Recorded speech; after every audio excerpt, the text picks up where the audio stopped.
Hello and welcome back to the Welsh Premiership podcast, sponsored by Lecker Food Co. For those of you that are new here, go head over to YouTube and check out our other podcasts. We were joined by Newport fly half and captain Matt O'Brien last episode, where we talked about his amazing season that he's having and his role as well with the Dragons Academy. And as you can see, we're joined today by Swansea front rower Tom Sloane. So Tom, how are you? Yeah, all good. Not too bad. Matt O'Brien was all right. He was all right last week as well. We'll take you back to last week first, Tom. You played Newport and you took them right to the wire, unfortunately losing late on. How did you find the game? It was a really pleasing performance. It was frustrating. It's always frustrating to lose, isn't it? But to a team like Newport, who are kind of firing on all cylinders and have recruited really well over the last couple of years, and what Tyrone's done up there is really good, and they're building something special. I think we put in a really good performance, and I know people say it, but I think the better team did lose on the day, which probably shocked a lot of people, but it just shows what we are capable of. We set ourselves some KPIs as a playing group to kind of bounce back from some frustrating losses, and we achieved those. So it was really pleasing from that perspective, really. And yeah, looking ahead to tomorrow now, you're playing against Pontypridd. What do you expect from them? I think similar sort of. They're firing as well. They've got some good players. They've done a good recruitment drive. Against Bridgend, they really came hard at the breakdown area, trying to disrupt that and really disturb the ball and make a mess of things. So I think that's where they're going to come hard again. I think something that's been pleasing from our side this year has been our defence, and hopefully we'll be able to keep them out for a longer period of times, and we just need to turn that into some points then. But yeah, there's a couple of good boys there, and obviously the ship steered by Dicko a lot of the time. I know he's been there for about 30 years, 40 years. But something like that does bring a lot of experience and steadies a ship, which is always a challenge. Yeah, and obviously the league season was started a little bit later than usual this year due to the cup that we had at the start, which we'll touch on in a bit. But what have you made of Swansea's start to the league so far? I touched upon it. It's been really frustrating from certain points. I think the space that Swansea's in, we do have a core group of boys. We've had hefty injuries, and then we work closely with Swansea University and obviously the Ospreys, which does bring its good points, but it also brings kind of inconsistency sometimes. So things like our lineouts have been up and down throughout the season. Same with scrums, and we just haven't found that consistency. I think against Newport and against Commander Quins and things like that, we found that little bit of consistency. We found that footing and showed what we're capable of. And I think there's, we've blooded some good young boys this year, their first kind of experience of the Prem. And it's going to be interesting next year, going into next season. Hopefully we can hold on to the core group of boys and still have that support mechanism around. Yeah, another start of the season then. What were the goals? What was the realistic achievements for this year with the Cup and the League? Just to be competitive, to be honest with you. It's just, nobody wants to go week on week getting thumped. So being competitive, picking up wins where we can. We target, obviously, games like, your Leslies, your Bridgends, things like that we know we can achieve at. But then just ensuring that it's not those big thumpings and that we are competitive and taking teams to the wire. We've got to be realistic. We're going into Newport game, and as I said, them firing on all cylinders. Got to be realistic, and if we come away with keeping within close, a bonus point, one bonus point is fantastic, but keeping those time in the 22 to a minimum, keeping the turnovers and penalty counts down, things like that really build into the following game then the following week. So that's what we've been pleased with throughout the season is just staying competitive. If you look at the last few games, we went toe to toe with Llandovery. It wasn't the best game in Ebbw Vale, but there was only a 10-point difference. Beat Commander Quins before that, and then last play of the game, Newport stretched their league. So we're thereabouts. We just need to really pinch out a couple of wins really to turn those into some more points. And obviously the season started off with a cup. And what did you make of your cup campaign? Obviously you missed out on the quarterfinals at the death. Obviously that famous try now, Ed Howley. So yeah, what did you think of the cup campaign? I thought we got over that try. I think that's going to live on for a while, isn't it? Yeah, again, it was it was interesting cup. I think it worked, and there was a lot of ins and outs and ups and downs and isolating players and things like that. And to be able to make something of the season that in the circumstances was really good. And it allowed for, I don't know, it allowed for a little bit, to trial things, wasn't it? Because you've got a cup and then you've got another campaign coming. So having those two opportunities within the season is always good, I think. So yeah. Yeah, and you touched upon it briefly, the Ospreys boys dropping down. You mentioned sort of the inconsistencies that can sort of bring to the team, but how good is it to have these players dropping down and sort of sharing their knowledge, and their experiences?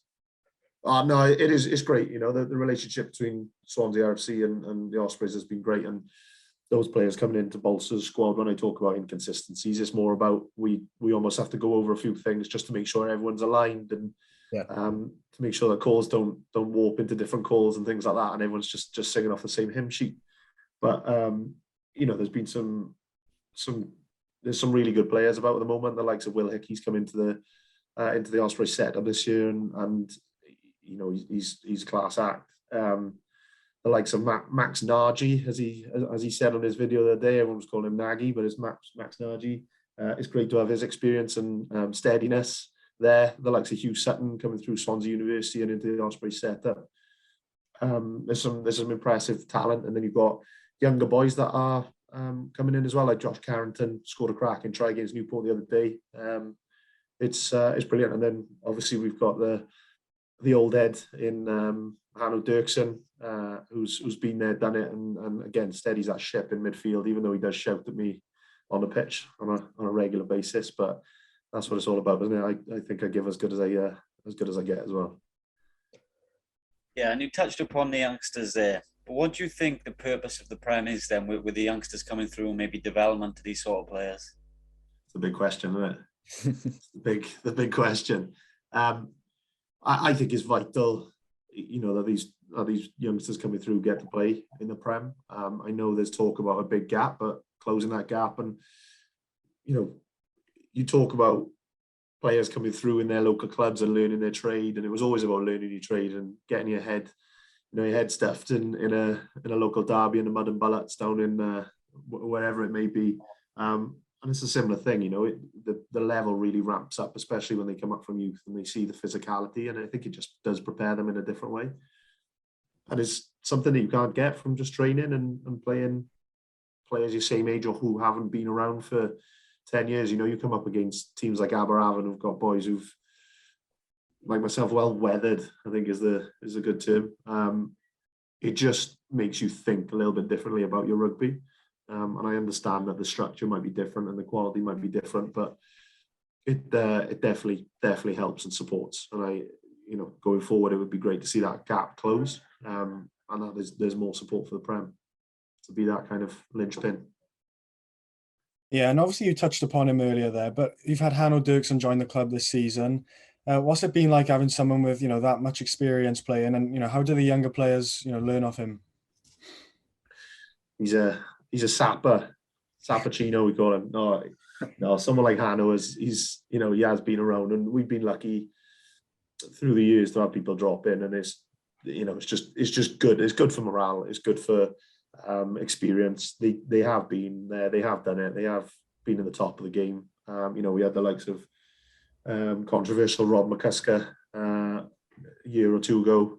People like that dropping in is fantastic. So yeah, it is good, and it's good for the younger boys to see, and also young boys playing against them, going up against Hanno Dirksen, who's he's been an all right player for several years for the Ospreys. So yeah, still doesn't buy a drink afterwards though. Yeah, so obviously you touched upon Hanno there, but who are some of the other best players you've played with or against in the Prem? And is there some other props that you look forward to coming up against because you're going to have a good battle? Oof. Or don't look forward to coming up against? Yeah, there's a couple of them. You know you're going to have a good There's battle. Kamal and Quins, the bloke is the bloke's a unit, and I'm just glad to see him step up. And he's away from the Prem for a while, hopefully for a long term for him and his development. But there's a whole range of people. You know, you got the likes of last week, for instance, is obviously Sausage. Dan Suter's been around, and he's done his time. You've got Tom Piper coming off the bench, who's been in Newport for numerous years and is a great bloke. It's the front row union, isn't it? There's just good people about, and as much as you have a battle on the pitch and everyone cheats, don't they? It's never my fault. It's always their fault, and vice versa. And nobody actually knows what's going on in the dark arts. But I think the good thing about the Prem is everyone knows each other and gets on, and it's good to see. I think the front row union are getting older and older, which is good. Everyone knows the score. You say everyone cheats. Did you get sin-binned in was it the televised game? No, it wasn't me. It was a different one. It was. Nah.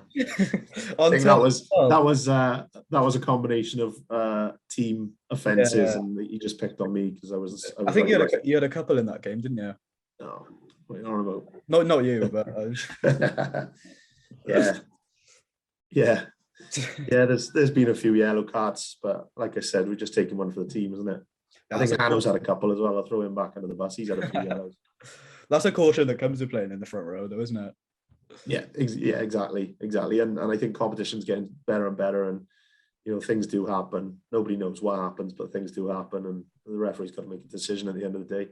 I think it's getting harder for them to judge as well, with the quality of players and the changing of the rules and all sorts. So it's been frustrating at points, but yeah, comes with the job, doesn't it? Yeah, and Hugh Gustafson's been in charge now for a couple of years there. How are you enjoying playing under him and his coaching methods? No, I'm enjoying. He's Gus is great bloke. He's a great bloke. He really commits himself to the teams that he's coaching. I think he's coaching about 10 or 11 different teams now. But he knows his stuff. Obviously, again, he's been around. He knows his stuff. He knows his detail, and he knows how to rally the boys around. So it's been great to have him involved in the club, and I look forward to working with him over the next couple of years. Hopefully, extending that. And I know he's doing a great job at Swansea University. I know they dropped out of the playoffs against Loughborough the other day, but they've had, I think, 7 from 7 wins, and he's built something really special there. And then he's got the likes of Kipper and Ben Lewis around him, who again are great blokes and know what they're talking about and have been there and done it as well. So it's just that experience. It's invaluable, really, isn't it? And obviously Swansea is such a famous club, So what does it mean to you getting to play for Swansea at such a famous ground as St Helens as well? I love it at the club. I've been there for several seasons. Hopefully be there for a few more if they'll have me. It's the 150th anniversary of the club next year, and involved in some of the conversations about what the celebration looks like there. There's just there's just good people trying to do good things for a good club, and like every club, it comes with challenges and financial constraints, etc. But it's just a great place, and what a setting, going down there and training on a sunny, or playing on a sunny Saturday, training on as the sun setting on a Thursday or Tuesday in St Helens is fantastic. And you got people like Stan Adicott and Keith Colclough who've been at the club for years and years, supporting it. The likes of Alan Donovan still around, Roger Blythe driving stuff. It's just a good club to be involved with, really, and they can't do enough for the people within the club. Yeah, and I just wanted to touch on as well your day job, your role with the Ospreys Community. Can you tell us a little bit about that and sort of how rewarding that is as a job and how important it is to the community? Yeah, it's really rewarding. There's some it's ever changing. I think ever evolving is the as a community world. And I think, you know, the boys always ask me, "Oh, have you been coaching kids today?" And everyone thinks it's just coaching kids. But we've got a team of 16 at the moment in the foundation, and it's ever growing. And we work with people around sporting memories you might have seen on Scrum 5, around the dementia and supporting people to just get reconnected, especially after COVID, but breaking down barriers, getting people to talk about the rich history we've got. And, you know, we run a session out of St. Helens for that, and the club are really welcoming. They've got their heritage stuff there, and they openly talk about it, and it shares good memories from the club, but then sparks interest from those people.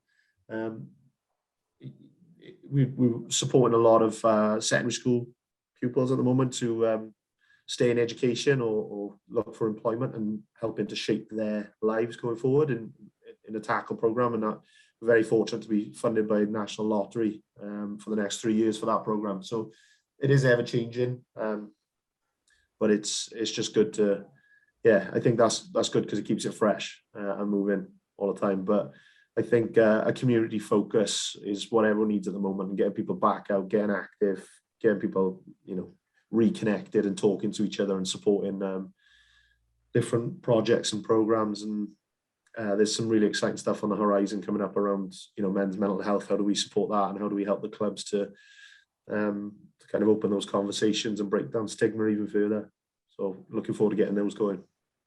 Yeah, and sorry, I just wanted to touch on again. Obviously, that must have become really important then during lockdown. You mentioned coming out of it now and how important it is, but you must have had a really important role to play during lockdown to make sure people that were isolated maybe weren't feeling lonely or stuff like that. Yeah, 100%. So we had, at that point, I think it was 55 people engaged in our Sporting Memories program. None of them were online or had a tablet or connected. The team worked hard to get those connected to other people through lockdown, and was a bit of a lifesaver for a lot of people.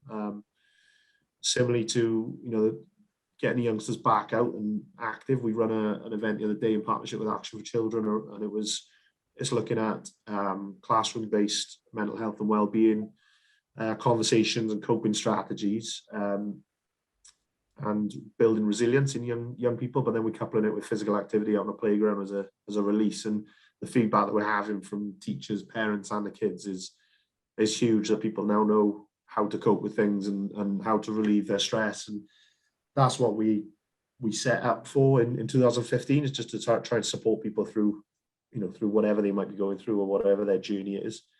We want to be part of that with them, really. Yeah, and to finish down, we've got a bit of a teammates quiz for you. So firstly, who's the worst dressed teammate in the squad? Worst dressed? It's got to be Hanno Dirksen. What's he wear? Oh, don't even know what you call it. It's an eclectic mix. And who's the best drinker there? Best drinker? Before he went pro, Morgan Morris.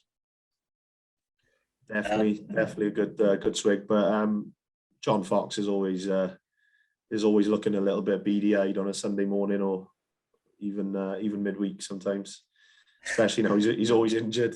But he's always a bit beady-eyed. Favourite changing room DJ? Oh, Connor Tantum's on the tunes, definitely.